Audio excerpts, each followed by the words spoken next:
you that we like to do different things, so today we're going to tackle one of the things that a lot of people don't like to do because they find it to be a little bit daunting, is doing a beef brisket.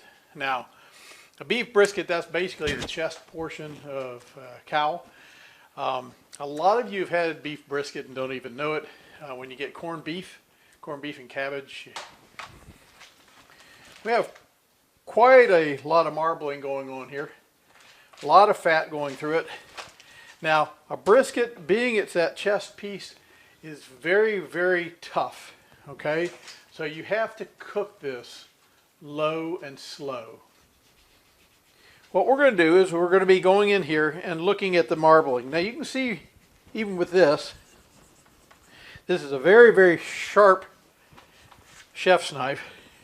But as you can see with this, you can see we have a little bit of meat on here, but most of this is solid fat. Now my dogs are going to love this little piece. Rub is basically a bunch of spices that you throw together. Oftentimes it's got cumin, which has kind of got a real earthy flavor to it. They'll use cayenne peppers, all sorts of chilies. Sometimes you'll use brown sugar in a rub, pepper, black pepper, salt, a lot of salt, garlic. All those kind of things, you can make your own rub. There's also a ton of rubs that you can buy at the store or you can buy online. So it just depends on what you're looking for. Now, when we're looking at dealing with a rub, I actually like to use the Montreal steak seasoning. They don't pay me anything to say that, but I think it's got a nice blend of stuff in it.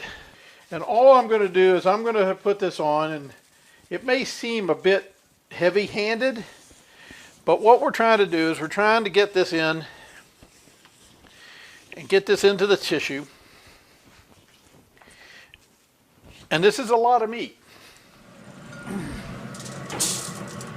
You want to put the fatty side up, so you let that fat render down through the meat as it cooks. Okay?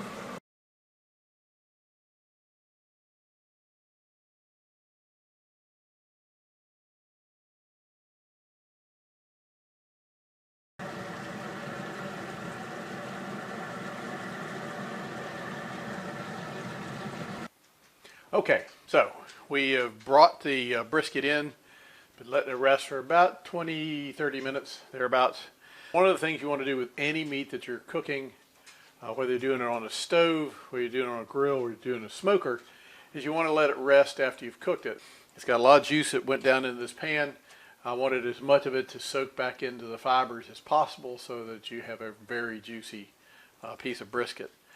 Now, I was going to try to lift this brisket out and be able to put it on a sheet for you to see, but it's so falling apart tender that it's just going to break into a bunch of pieces. So what I'm going to do is I'm going to cut a piece of this for you just to show you what it looks like. Now, again, depending on how much fat you cut off. So, if you see this, I'll get a little closer. If you see that pink? That's the bark.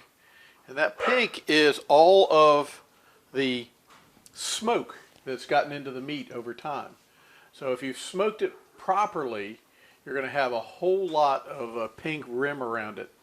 So somewhere between 14.5, 15. But again, the time is not as crucial as the final temperature, but you do want to have at least that long burst of time at the beginning to break down all this tissue. So when you're doing it, look at having a long-term cook. So, again, cooking with Bill. Hey, this is brisket, so just enjoy.